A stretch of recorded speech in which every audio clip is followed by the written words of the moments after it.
By this point, you've seen all sorts of posts on social media about some new announcements from Apple, and with all of that comes all of the usual misinformation, speculation, and bad takes from people whose knowledge of tech mirrors that of someone who last played around with computers when Kurt Cobain's body wasn't room temperature. Oh please, that was 3 decades ago, you know damn well Kurt would laugh his head off at that. So if unlike us, you have friends and normal things to do in your spare time other than obsessing over tech corporations' announcements, I think they call them hobbies? It can be hard to know what's real and what isn't. So I, a tech nerd for the people, charitable as I am, have taken it upon myself to distill all of these announcements to what you actually need to know. No jargon, no marketing speak, just the Apple event, WWDC 2026, explained for normal people.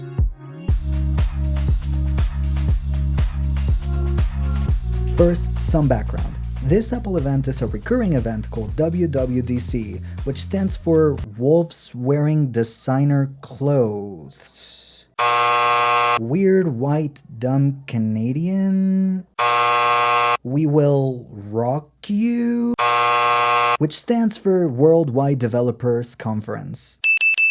It's actually a week-long event for app developers, but us, the common unwashed masses, still get a main keynote with new announcements, which are all software-related. That means all the new things shown off this week are updates for the devices you already own, and no new devices. Yes, that means no new iPhone yet, those always come out in September.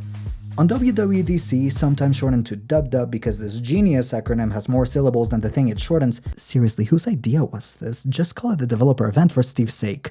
Apple announces system updates for almost all of their device lines, so iOS, iPadOS, macOS, tvOS, what have you. If it ends with OS, they'll speak about it. And speaking of OS updates, let's talk about that, because that's all the background you need. This event was mostly focused on Siri and AI features. Now hear me out. I know a lot of y'all hear AI features and start getting scared, but I think they're worth talking about because for what it's worth, it seems like Apple's approach to AI is very different than the one from other tech companies. In all fairness, a part of me questioned if this video was even worth making because of how much focus was put on AI this year, but I concluded that that makes it even more worth talking about because by now we've all felt quite jaded at AI, so people will just assume Apple is just doing the same thing as everyone else, just putting out more slop aimed at replacing artists and making your grandma think some kid in Africa made his own car out of bananas. But they aren't. And that's important to highlight to have a nuanced discussion about AI as a whole. But first, let's talk about everything else. All the updates themselves were mainly focused on improving performance and stability and didn't really add any big new features. On one hand, this is the tech equivalent of textbook writers fixing spelling in a couple places and calling it second edition, and it means there's not a lot to play with. But on the other hand, God knows it was necessary. All the number 26 releases were known for being slow and buggy, which makes sense as it was a full redesign of the OS. So getting an update that's only meant to make your devices faster was fucking overdue. It also means y'all can't use your corny ass memes about my iPhone 13 when Apple releases a new iPhone, because this update is meant to do exactly the opposite. Even the oldest iPhone supported is getting faster. That is the iPhone 11, which is now getting its 8th year of updates, and the update itself specifically targets making those older devices perform better. Planned obsolescence. My ass. Apple claims apps open 30% faster. Kind of unbelievable that it could get even faster. Well, that was a big fat lie. Photos load 70% faster, AirDrop transfers are 80% faster, 5 times faster file browsing, smoother animations, less memory usage, and more. It's so fast that now you can ghost your boyfriend of 2 years right on your anniversary with a lot less friction and loading, so you don't have to live with a guilt for that long. Sounds very useful, right, Fred? But the update is not without some fun new features, even if they're smaller. Sounds relatable, right? Having fun with something smaller? Right, Fred? For one, there's now a slider to make liquid glass elements more opaque or more transparent based on how you like it. Being more transparent would have been great. Nah, I'm gonna stop that. That was a year ago. I'm over it. Mostly. Elements on all the OSs are cleaned up for better readability, the icons have more liquid glass on them, and they look sexy as fuck. And outside of the visual stuff, searching on your device is now faster and more accurate. Apple Maps looks even better. Android and Windows users, if you're charitable enough to be friends with them, can now contribute to shared albums on iCloud, and AirPods finally have a custom equalizer. If you like your music so bassy that it makes your body look like you're having a seizure, you can do that with AirPods now. There was also a lot of features related to parental controls, like new child accounts that let parents restrict apps and websites easier, time allowances, screen time schedules, and requiring parental approval to download certain apps and message people. I don't care too much about these, as God knows I don't plan to have any children, and even if I did, I wouldn't even give them a phone that young in the first place. But if you do want to give a 1000 brain rot box to your walking STDs, they're there for you. They also updated the image safety feature to automatically block gore, which is objectively pretty cool, and I assume even a lot of adults will be turning that on. Now, let's get to the part that I was dreading, but honestly, changed my mind on quite a few assumptions I had. Apple Intelligence. Look, we all know what a disaster this was in 2024. Features got delayed, Siri embarrassed itself on the internet, it was a whole thing. But Apple apparently learned from their mistake. Wild, I know. The AI features they introduced weren't exactly super flashy, but they were way more user-focused in comparison to all the other big tech companies trying to sell you on their newest Lopinator 5000. For instance, the first thing they showed was the all-new Siri AI. Yes, part of it was just features that they had already shown off back in 2024, but there's a lot of genuinely new stuff, and a lot of it is under the hood. For instance, they put a lot of emphasis on how private it was, nothing new there, but also there was a lot of emphasis on local, on-device, offline AI. This means that most Apple Intelligence features don't need an internet connection, but the coolest part of that is that those features also don't need data centers. If something runs on your phone, it doesn't need to run on a server. And this is particularly important now that we're seeing a lot of the negative environmental impact data centers are having. The less AI features need to run on them, the less are needed, the less are built, the less environmental impact they have. Arguably, that means that Apple's AI features are the least harmful to the planet, by far. This is something to celebrate if you like AI, but even if you're fundamentally against AI, this should be good news to you as well. Like it or not, when Apple does something, everyone else follows, and if these local AI features are successful, other companies will be following suit and making more local models and reducing their dependence on data centers. And if the keynote is to be believed, Apple's intention is for everything to eventually run on device, as more powerful devices will run a more powerful model that reduces dependence on cloud models even more. That is, objectively, a win for the planet. Okay, but you've been rambling about data centers enough. What are these fucking features? For starters, Siri now has offline access to more of your data, so you can ask him, yes, him, my Siri is an Australian male because he sounds hot and I'm single, about previous messages you've received, photos in your library, locations on maps, etc. Siri also can see the context of what is on your screen, so you can ask about that too. Speaking of hot Australian male voices, you can personalize your Siri voice to make it slower or faster and more or less expressive. And Apple claims their dictation models are more accurate, so supposedly Siri will understand you better. No more, sorry, I didn't quite get that. Wait, no, for me it's, sorry, I didn't quite get that. God, I can't do an Australian accent for love nor money. Great, I've already offended an entire country. My YouTube career is going awesome. You can also swipe down from the dynamic island, the cutout at the top of your phone, to continue the conversation with Siri. This is kinda chatbot-like, but it's still not meant to be used like ChatGPT. They showed off all of this happening live on the keynote, and well, Siri took its sweet-ass time. Include the menu.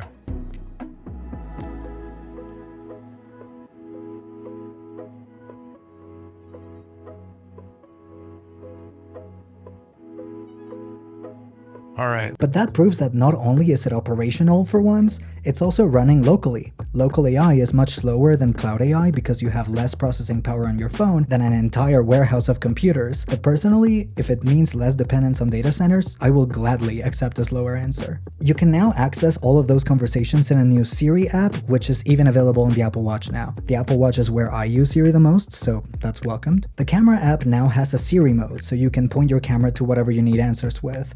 They showed it off taking a picture of food to give you nutritional information, so all of those bullshit AI calorie trackers all the slop workout channels try to sell you are useless now. They also showed it off with the ability to take a photo of a receipt and asking Siri to split the bill amongst multiple people, which I imagine will be super helpful to those people who have friends. I'm sure they'll love it. And that same visual intelligence is on Mac and iPad too, so you can take a screenshot of something and ask Siri about it as well. It's not all about Siri though. Safari, phone, home, shortcuts, and photos also have their new AI features too. And hear me out on the photos one because it's way more tasteful than you think. What they didn't do was pull from Google's playbook and introduce some feature where you can significantly change the photo and sloppify it, because at least Apple understands that nobody wants to just add some random whale to the background of a photo. The features they introduced Boost are used to extend the photo slightly, great for wallpapers or graphic design work, and even what they call spatial reframing, which lets you reframe a picture after you've taken it, generating only the missing parts and not changing the original picture at all. Dare I say, this is one of the few examples of image generation that isn't really slop. I mean, you can't really use a reframed picture to fool people into believing something that didn't happen. And if the only thing it has to do is fill in the sky, a wall, or a few trees, I'm not mad at it. Outside of photos, Safari lets you organize your tabs by topic now, and you can ask it to keep monitoring a website and notify you when Siri detects something changed, like when something goes on sale, for example. The Home app lets you search something that happened on your cameras with natural language. The Phone app will locally understand the conversation you're having and surface relevant information on other apps so you have it at hand. And shortcuts. Ooh girl, shortcuts. Shortcuts was already the most underrated Apple app, and I use it all the time. It's a very powerful app, but it was also really complicated to use. Now you can just describe what you want a shortcut to do and your phone will figure it out for you. And in my opinion, most important of all, accessibility. These features had already been shown off a bit before, but they're coming out at the same time as the previous ones, so I'll mention them here. The new updates will come with a feature that lets you generate subtitles for any media you're watching, specifically for the hard of hearing. The Apple Vision Pro, which I didn't mention at all until now because, well, this is dubbed up for normal people, and what normal person has a $3,500 porn machine? Virtual reality headset, can now control electric wheelchairs, which lets wheelchair users move around hands-free by just pointing their eyes at the direction they want to go. And my favorite, they've expanded VoiceOver to use your camera and analyze what's in front of you and describe it for you, which is awesome for blind folks. You could kind of do this already with those meta glasses, but most people don't have meta glasses. And to be honest, I'd rather walk off a cliff than to have any sort of meta tech on my face. And all this shows what I mean with Apple having a very different approach to AI.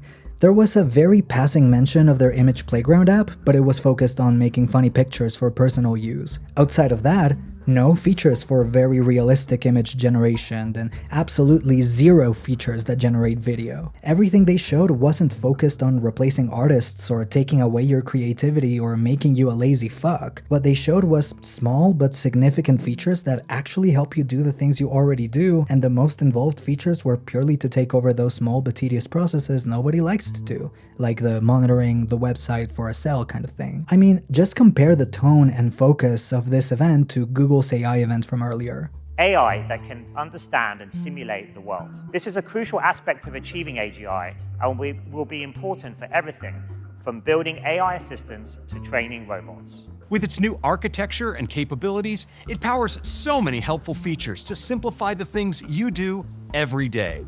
From browsing the web and Safari, to staying on top of your communication and schedule. Models like Veo, Nano Banana, and Genie are able to create extremely realistic videos, images, and interactive simulations. And today, we're taking a big step forward with the next generation of Apple Intelligence that makes your Apple products more personal and useful. What's really cool is you can give it your own videos, for example, this selfie, and change reality in a really fun way. Let's talk about how you can use Apple Intelligence to streamline the things you do every day in Home and Shortcuts. When we look back at this time, I think we will realize that we were standing in the foothills of the singularity. To be honest, I used to be one of those people that were quite staunchly anti-AI for all the typical reasons. Replacing artists, the environmental impact, the way things like ChatGPT are specially trained to tell you what you want to hear, you know, the usual stuff. And I'm still relatively skeptical. I'm still fully against the use of AI in creative fields, and I refuse to use any generative AI for my videos. That's why this is coming out 1 or 2 days after the event. I'm sure I could have just put this out right away after the event if I had used AI. But honestly, seeing Apple's approach to AI, I'm kind of more open. There's still things to be skeptical of course, and I sure as hell have not become some sort of AI bro at all, but the event showed me that you can use the technology behind AI for things that actually help people rather than replace them. That tech companies can actually think of the user when developing this tech and not just on what will make the shareholders pump the bubble more. And this isn't incidental. Apple Senior Vice President of Software Craig Federighi, or as I'd like to call him, Daddy, made this approach very clear. AI is incredibly powerful technology, with the potential to shape society in profound ways. And with proper care, unlock meaningful benefits for people everywhere. Still, some appear to be racing forward, seemingly pursuing AI for the sake of AI, without clear regard for the people, all of us, that it's ultimately meant to serve. Again, whether you like it or not, when Apple does something, the industry follows. And if this approach proves to be successful, more and more tech companies will take this approach instead of the slop-forward approach they've had for the last 4 to 5 years. I'm no longer a full skeptic, but I'm still cautiously hopeful that this will push AI in the right direction. That only works though if we actually keep Apple accountable on this. The moment they go full on sloppy with it, we say something. Okay, some new features that they didn't show in the keynote. Messages now sync faster across devices. WatchOS will give you more smart suggestions, all still running locally. Workout Buddy now works without needing your iPhone. Apple Watch and Apple Health now have menopause and perimenopause support. And you can now add custom passes to your wallet app from anything that has a QR code. They're useful features, but they didn't mention them because they're much smaller. Smaller. Sounds like a certain someone. So who's getting all of these? 1. All iPhones that supported last year's iOS 26 update are getting iOS 27. That's it. For the Mac, all Apple Silicon Macs are getting macOS 27. They called it Golden Gate, by the way. Boring. There were rumors that it might have been called macOS 27 Big Bear, which, as you can imagine, I'm very partial towards. So if your Mac has a chip that starts with an M or an A, you're getting the update. Notably, Intel Macs are not getting the new update, but honestly I think that's fair. Intel Macs were junk.com. Intel MacBook Airs specifically were junk.com.net.org.gov. So a farewell is in order. For the iPads, the only iPad that isn't getting iPadOS 27 is the 8th gen base model iPad, but let's be honest, that thing was slow as fuck ever since iPadOS 16, so warranted. For the watch, that's the sad story, but it's also confusing. Officially, their website says that only the Apple Watch SE 3, Series 10 and newer, and Ultra 2 and newer are getting it. But I've seen people on Twitter say that they're getting the update on the Series 9s, so I hope Apple clarifies that soon. All in all, despite not being feature-packed, the updates seem really good. So, should you install them? Well, I'll hold your hand when I say this. No! Don't install beta software! Beta software is preview software, and that means that it's not complete yet. Apple releases them as previews before the full release, so people can try it out in the wild and so app developers can get a head start implementing the new features into their apps. If this video is for you, beta updates are not. You can wait until the fall when the final version is out, trust me. And if you still insist, at least wait for the public beta coming in July. By that point, all the major pain points have already been ironed out, and while they still won't be the best for performance and battery life, at least there's much less risk of something wrong happening. And when you do update it, make a backup with your computer. This isn't a tutorials channel, so you can look up how to do it yourself, but I've given you the warning. It's not my responsibility if you fuck up your device, you're on your own. Now if you excuse me, I'll go ahead and not listen to my own advice and install the beta right now. Oh, and fuck you, Fred, I hope my replacement gives you chlamydia. RAM out. Developers, developers, developers, developers, developers, developers, developers, developers, developers.